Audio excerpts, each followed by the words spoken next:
Hey everyone, welcome back to the channel. Today's video is different. It's not about how to make money online or how to grow your business. It's about failure. My failure. I've started 3 different businesses over the past 5 years, and all 3 of them failed. Not kind of failed, completely collapsed. But those experiences taught me more about business, mindset, and myself than any book or course ever could. So in this video, I want to share what I learned from those failures.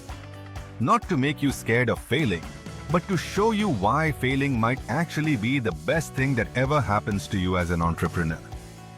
Let's rewind a little. My first business started when I was 22. I had just graduated from college, full of ideas and confidence. I thought I was destined to become the next online success story. I launched a small e-commerce store selling customized phone cases. I built the website myself, created an Instagram page, and thought customers would just magically appear.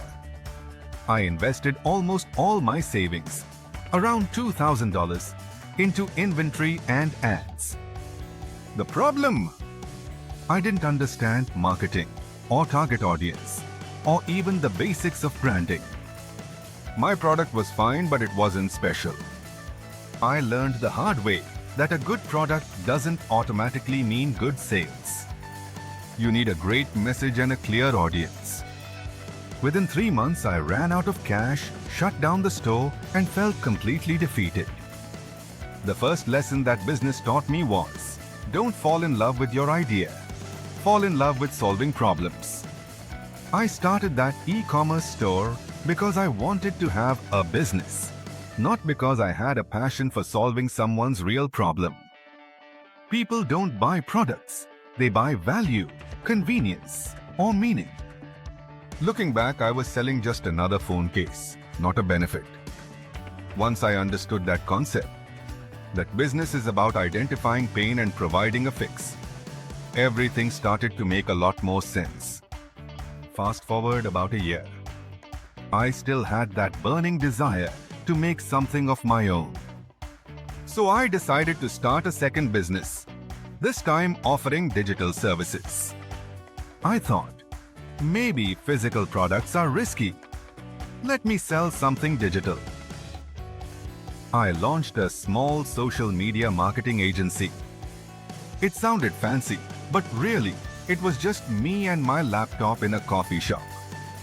I promised clients I could grow their Instagram and Facebook pages using paid ads. The truth is, I barely knew what I was doing. I followed a couple of online tutorials, landed one small client, and things looked promising, until the client cancelled 2 months later, unhappy with the results. Then another potential contract fell apart because I didn't know how to communicate expectations properly. This failure hit differently. It wasn't about losing money. It was about losing confidence. I realized my second big lesson. Skills before business. I jumped into starting a service company before I had genuinely mastered the skill I was offering. In hindsight, I should have worked for someone else first, learned the craft deeply, then built my own business around it. Many people, including me at that time, make this mistake, trying to monetize skills they haven't fully developed. The result? You underdeliver, and your reputation takes a hit before you even begin. After that second failure, I took several months to reflect, read, and learn. I promised myself, the next business I start will be built on something I'm truly good at and deeply care about. So, enter business number 3. This time, I felt ready. I had learned from the first 2 collapses, and I wanted to get it right. I started an online education platform with a friend. Our goal was to teach small business owners how to use social media effectively. This one looked like it could actually work.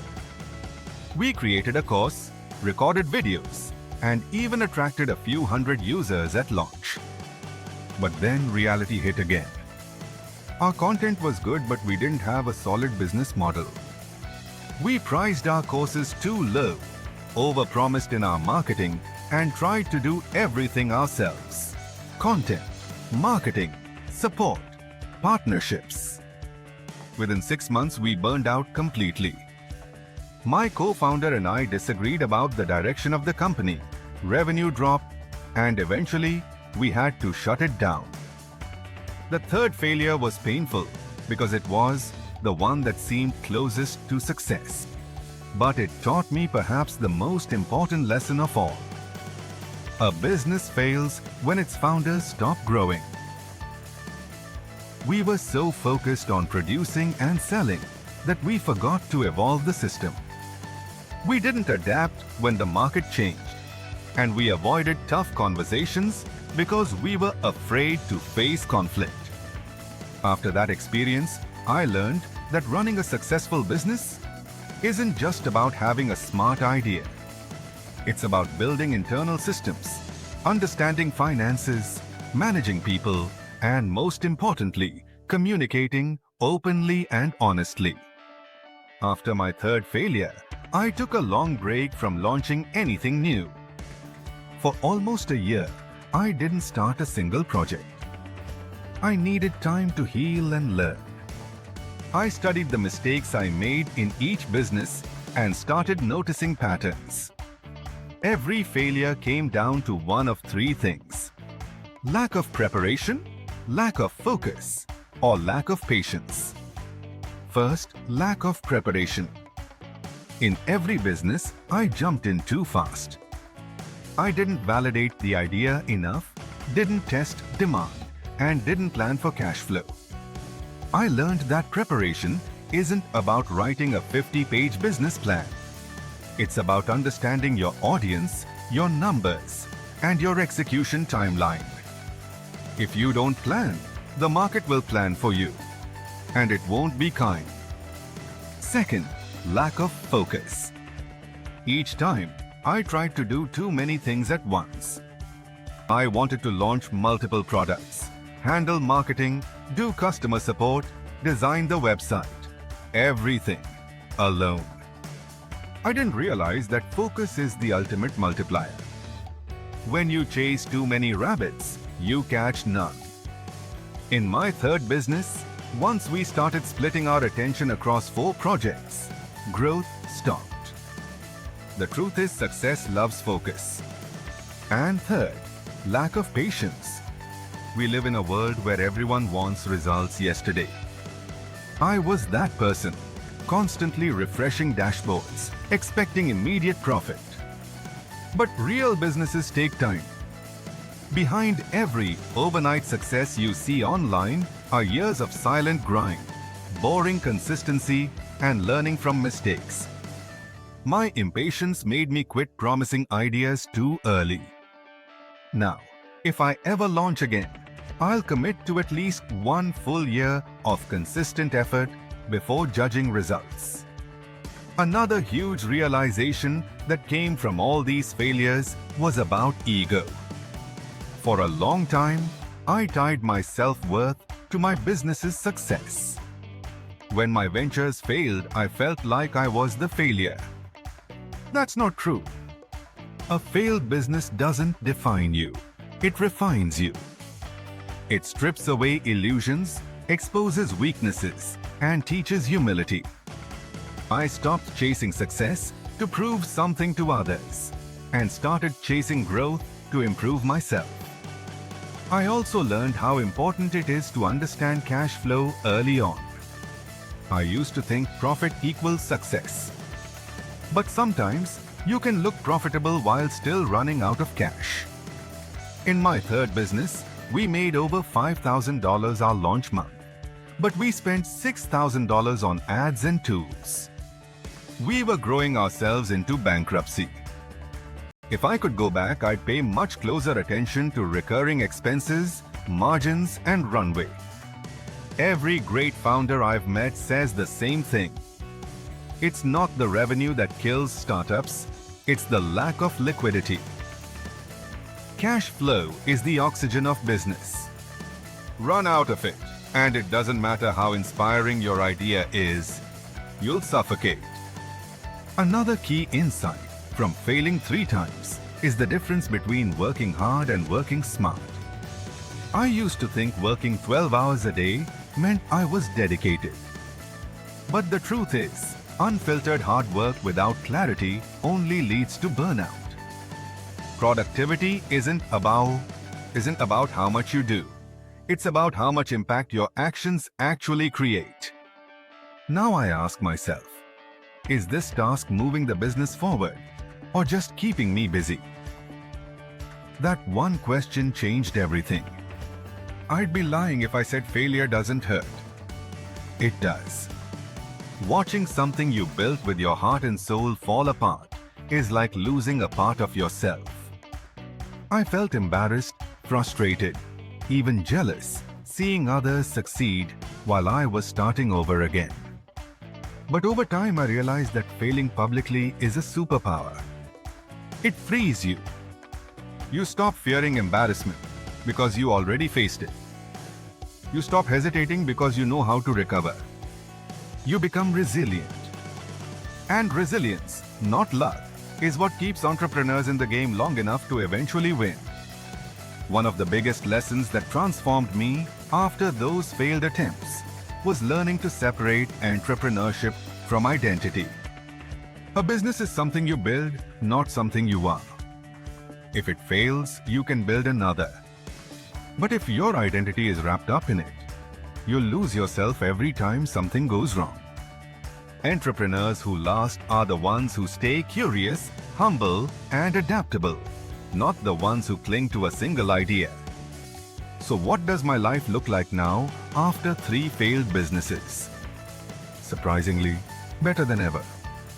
I no longer chase the next quick win. I work as a consultant, helping small founders avoid the mistakes I made. I've built multiple small, stable income streams, not million-dollar empires, but sustainable ones that give me freedom. More importantly, I wake up excited again because I've learned how to enjoy the process, not just the outcome. If you're watching this and you failed, whether it's 1 business or 5, let me say this clearly, you are not done. Failure isn't a wall, it's a mirror.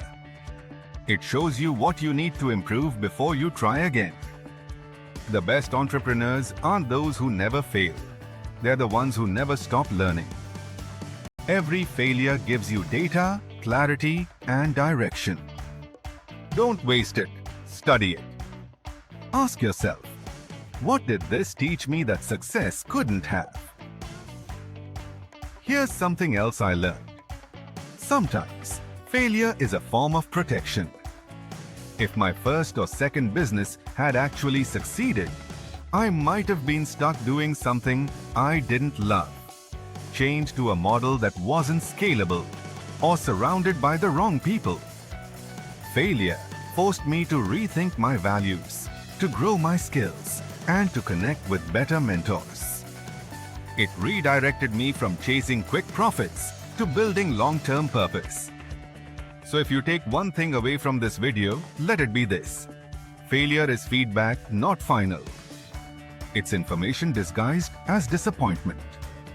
Every mistake, every burned out project, every sleepless night. It's all training. The game of business rewards those who keep showing up after they fall. And when you finally succeed, the victory will mean so much more because you earned it with scars, not luck. Thanks for sticking with me through this story. If you got value out of it, give it a thumbs up. Subscribe for more videos about entrepreneurship and personal growth. And drop a comment telling me about the biggest lesson you learned from your own failure. Maybe together, we can create a community that normalizes failure and celebrates the lessons behind it. Because in the end, success isn't built on wins alone. It's built on how many times you get back up when you fall.